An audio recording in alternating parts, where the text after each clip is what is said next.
Welcome back, everybody. Thank you for watching another video. So tonight we're going to have a look at this awesome flashlight from Feyachi with a pressure switch. Ooh.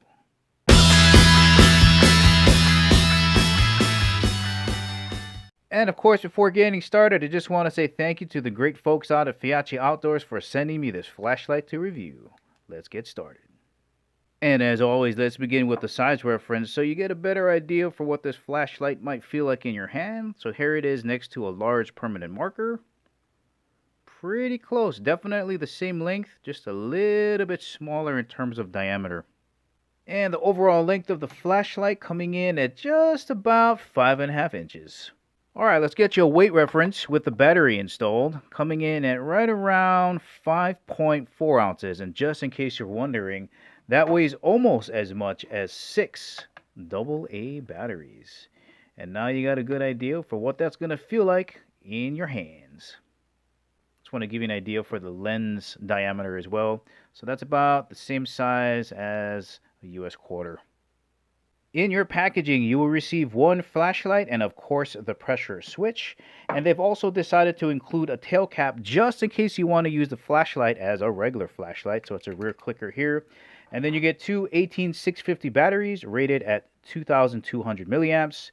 One battery charger with USB charging cable. Of course, you get the Picatinny rail mount adapter. And you get one Velcro strap to help attach that to your rifle. Let's have a closer look at the flashlight.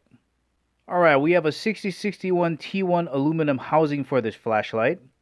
Pretty standard in the industry, beautiful knurling on there. This is not waterproof, so please do not submerge this in water. It is water resistant.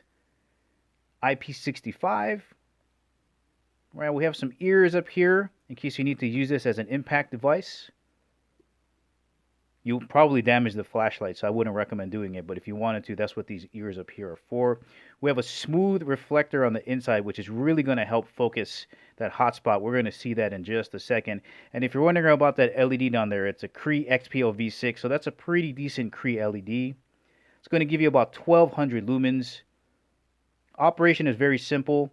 This button up here is your constant on and off. And up front here you have your strobe or momentary on or strobe.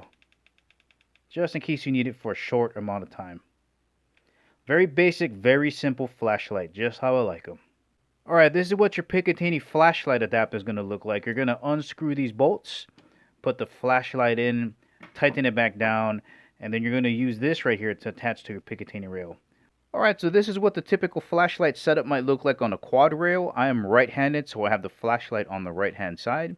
I've put the pressure pad here at the 12 o'clock position. That way I have access to it with both my left and my right hand. Again, the constant on is this pyramid-looking button here. Right, I can click it with both hands. And this is the momentary or strobe. That's the flatter portion up here. Now, if you don't want to deal with this cable management and the Velcro strap, or maybe you just don't like the way it looks, you can still use the tail cap. Now, if I was going to do this, I would switch the flashlight from the right side to the left side. That way I can activate the flashlight from the rear of the flashlight. Alright, one last thing. When you're installing your flashlight, pay attention to how forward you're putting it. You don't want to get your flashlight even with the muzzle brake because your side gaskets are going to be slamming into the flashlight. But at the same time, you want to get the flashlight as far forward as you can so you don't get the shadow from your muzzle device. But pay special attention, you don't want that side gas ruining your flashlight. Well, alright guys, let's check out the beam pattern on this 1200 lumen flashlight. And just a quick note on those 1200 lumens, this is a pretty streamlined flashlight. There's not a lot of big heat sinks in here to keep the flashlight cool, so the longer you keep this on, the hotter it's going to get. And with aluminum, it can get pretty spicy. Alright guys, let's have a look at the beam pattern of the flashlight. Alright, we can see right in the middle, a defined hotspot, a small corona area here, and a really big fill area. And this is going to be great for identifying your primary target with the hotspot, but yet still giving you enough fill light on the sides to see any potential threats that are coming at you from different angles. Alright, I just want to give you guys a size reference for the size of the hotspot and the overall size of the beam pattern. So this is a 12-inch ruler.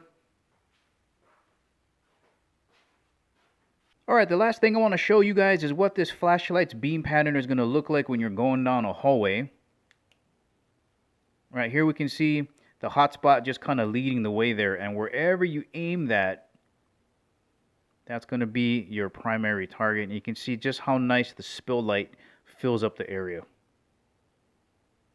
Once again, guys, this has been the FL11 flashlight from Feyachi with a pressure pad. If you're looking to start training with a flashlight with a pressure pad, this might be a great option for you. It's cost efficient, it's dual purpose. You can use it with the pressure pad or without it, and it's easy to set up. Thank you for watching. I'll catch you in the next video.